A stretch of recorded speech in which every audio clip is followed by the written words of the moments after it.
السلام عليكم ورحمة الله وبركاته. تعالوا مع بعض النهاردة هنعمل أسرع حلو في العالم. مش هياخد دقيقة واحدة بس مننا، والحلو ده تركي. يلا بينا نسمي الله ونصلي على الرسول صلى الله عليه وسلم.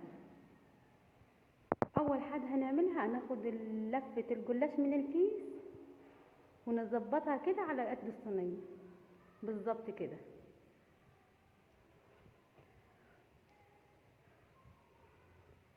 وهنقطعها اي تقطيع. انا هقطعها تقطيع مربعات،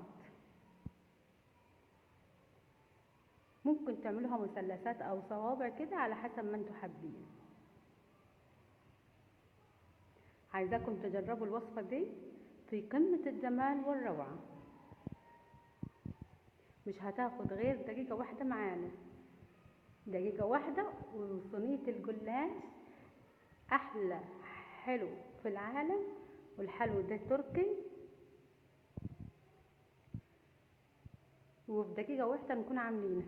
بس كده بس كده. معايا نص كوباية من السمنة، ما تقلبوش من غير توريق من غير اي حاجة.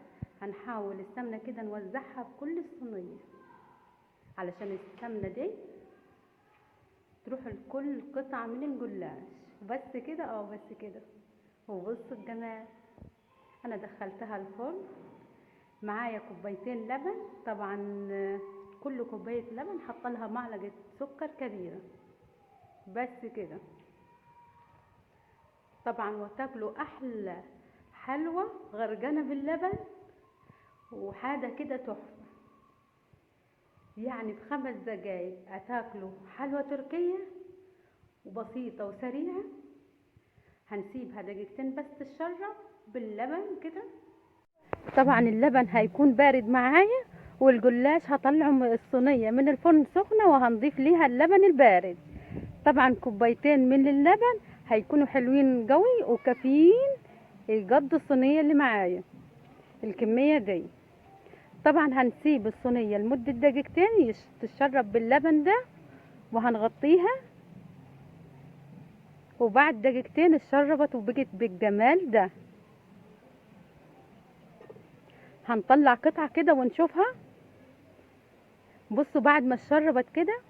طبعا لو وصلتوا لحد هنا، انا ام بلال ودي قناتي. اتمنى تشتركوا في القناة وتفعلوا زر الجرس، وما تنسوش حبايب اللايك.